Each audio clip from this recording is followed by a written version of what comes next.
বিশেষ খবর নিয়ে আপনাদের সঙ্গে আমি রয়েছি শতাব্দী। নজর রাখবো আজকে শুরুতেই আইপিএফটি সদস্যরা আজকে সাংবাদিক সম্মেলনে মিলিত হয়েছেন এবং তারা সাংবাদিক সম্মেলনে যে বিষয়গুলি তুলে ধরেছেন তারই মধ্যে অন্যতম হচ্ছে যে আগামী 1 জানুয়ারি আইপিএফটির প্রতিষ্ঠাতা অর্থাৎ প্রাক্তন প্রয়াত রাজস্ব মন্ত্রী এনসি দেববর্মার তার প্রয়াণ দিবস পালন করা হবে এবং আগামী 1 জানুয়ারি সেই দিনটি তারা পালন করবেন এবং ওনাকে স্মরণ করবেন। কার্যত সেই নিয়ে সাংবাদিক সম্মেলনে তারা ছিলেন আজকে উপস্থিত। একই সঙ্গে বিভিন্ন ইস্যু তারা আজকে তুলে ধরেছেন এবং জানিয়ে রাখছি আজকে সাংবাদিক সম্মেলনে উপস্থিত ছিলেন ভাইস প্রেসিডেন্ট প্রদীপ দেববর্মা, ছিলেন GS Swapan Debbarma, assistant GS Buddhadeb Debbarma এবং একই সঙ্গে আইপিএফটি টিজিএস মাইনয়া সিং জমাতিয়া সহ অন্যান্যরা। আজকে সাংবাদিক সম্মেলনে কি ইস্যু তারা তুলে ধরলেন শুনুন।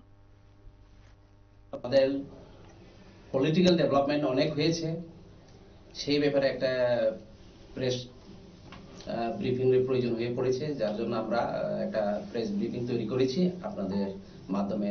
সারা ত্রিপুরা রাজ্যে ছড়িয়ে ছিটিয়ে থাকা আমাদের হাজার হাজার যে সাপোর্টার, মেম্বার্স, ওয়ারিয়ার্স এবং অন্যান্য আপামর জনসাধারণ যারা বুদ্ধিজীবী রয়েছেন তাদের সবাইকে অবগত জানানোর জন্য আমরা প্রেস ব্রিফিং করছি। আমি বাংলায় এই প্রেস ব্রিফিংটা করছি আপনাদের সামনে। প্রথমত, আগামী 1 জানুয়ারি 2025 আইপিএফটি দলের প্রতিষ্ঠাতা তথা ত্রিপুরা রাজ্যের প্রাক্তন রাজস্ব মন্ত্রী স্বর্গীয় এনসি দেববর্মার দ্বিতীয় মৃত্যুবার্ষিকী দিবস পালনের জন্য আমরা আইপিএফটির কেন্দ্রীয় কমিটির সমস্ত ডিভিশন কমিটিগুলোকে নির্দেশ দিয়েছি। আইপিএফটি দলের কেন্দ্রীয় কমিটির সদস্যগণ খয়ের তেলেমুড়া মহাপ্রাণীপুর স্থিত স্বর্গীয় এনসি দেববর্মার সমাধিস্থলে গিয়ে আমরা মাল্যদান করব এবং মুঙ্গিয়া কামি স্থিত কমিউনিটি হল ঘরে এক কেন্দ্রীয় শোকসভায় মিলিত হব। আইপিএফটি দলের ইস্ট তেলেমুড়া ডিভিশন এই কেন্দ্রীয় শোকসভা আয়োজন করবেন। সমস্ত ডিভিশন কমিটিগুলোর নির্দেশ পালনের জন্য অনুরোধ করা রাখা হয়েছে।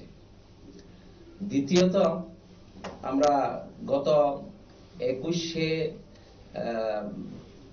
ডিসেম্বর 2024 গেল 21শে ডিসেম্বর 2024 এবং 22 তারিখ ডিসেম্বর 2024 আইপিএফটি পার্টির প্রতিনিধি দল নিজেদের দাবি সনদ নিয়ে আমাদের আলোচনার পরিপ্রেক্ষিতে ত্রিপুরার অবস্থানরত কেন্দ্রীয় সরকারের বিশেষ মন্ত্রী এবং এনডিএ নেতৃবৃন্দের সহিত মিলিত হই এবং নিজেদের দাবি সনদ নিয়ে আলোচনা করা হয়েছে।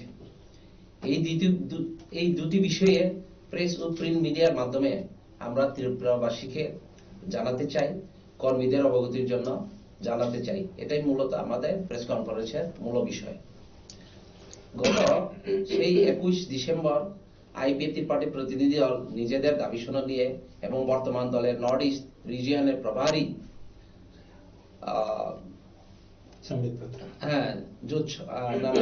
এবং বর্তমান আইপিএফটির বিজেপি জোট সরকার কাজকর্ম নিয়ে আপনারা শুনলেন আজকে সাংবাদিক সম্মেলনে তাদের বক্তব্য এবং শুরুতেই তারা তুলে ধরেছেন যে আগামী 1 জানুয়ারি তারা এনসি দেববর্মার মৃত্যুবার্ষিকী পালন করবেন। একই সঙ্গে মুঙ্গিয়া কামি স্থিত যে কার্যালয় রয়েছে তাদের সেখানে একটি স্মরণ সভায় মিলিত হবেন। পাশাপাশি গত দুদিন আগেই কার্যত 3 দিনের সফরে ছিলেন কেন্দ্রীয় স্বরাষ্ট্রমন্ত্রী অমিত শাহ এবং সেখানে তাদের প্রতিনিধি দল স্বরাষ্ট্রমন্ত্রীর সঙ্গে মিলিত হয়ে এবং সেখানে তারা ডেপুটেশন প্রদান করেছেন বিশেষ করে তিপ্রা ল্যান্ড ইস্যুতে। সেই কথাটাও আজকে কর্মীদের উদ্দেশ্যে জানিয়েছেন সাংবাদিক সম্মেলনে আইপিএফটির সদস্যবৃন্দরা। নিয়ে নিচ্ছি ছোট্ট একটি বিজ্ঞাপন বিরতির সঙ্গে থাকুন।